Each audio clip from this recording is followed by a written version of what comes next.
Le leader de l'opposition, Arvin Boulel, a qualifié ce projet de loi de moquerie et déplore le manque de consultation de la part du gouvernement. Prime Minister knows very well he's moving a stillborn bill and he's enjoying it. Ask Prime Minister whether he understands the meaning of consultation. Consultation doesn't mean a decision taken unilaterally. And this is not history in the making, Mr. Deputy Prime Minister. It is a mockery of history. The bill is being moved on the threshold of dissolution of Parliament. With this bill, la montagne aura accouché d'une souris. In other words, this bill, which is largely repetitive of its 2019 version, is in essence ill-timed and must not be adopted by this House. Thank you very much. La ministre Kalpana Kunjusha s'est demandé quels sont les réels motifs de l'opposition de ne pas voter en faveur de ce projet de loi. Is the honourable leader of opposition actually serious when he uttered the word a mockery? When it comes to this bill in particular, they have already gone and made it very clear that they are not going to be voting. What is not clear in this political financing bill? As far as I know, it is not in Latin, it is not in Greek. Why have the members of opposition party always voted against or not stood in favor of political financing? What is the real motive? Ismaël Raoult a indiqué que le ML soutient ce projet de loi. The leader of the ML has asked me to state clearly that the ML supports this bill and he will be present at the time of voting. L'objectif principal de ce projet de loi est d'instaurer une plus grande responsabilité et transparence dans le financement politique.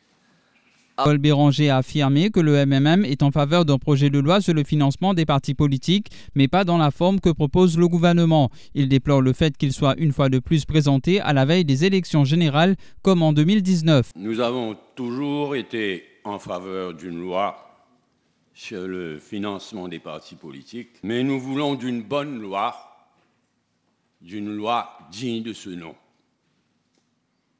Il refait surface aujourd'hui, encore une fois à la veille des élections générales, et dans une attitude du take it or leave it du gouvernement, attitude qui a exclu qu'un consensus soit trouvé.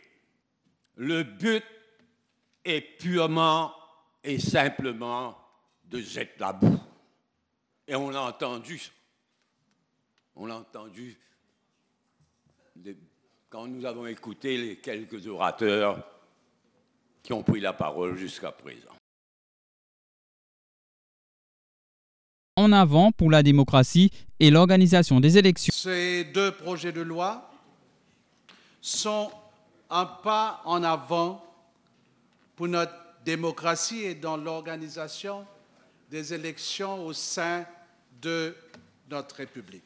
Malgré, Monsieur le Président, les balivernes de nos opposants, cette loi changera le paysage politique de la République de Maurice.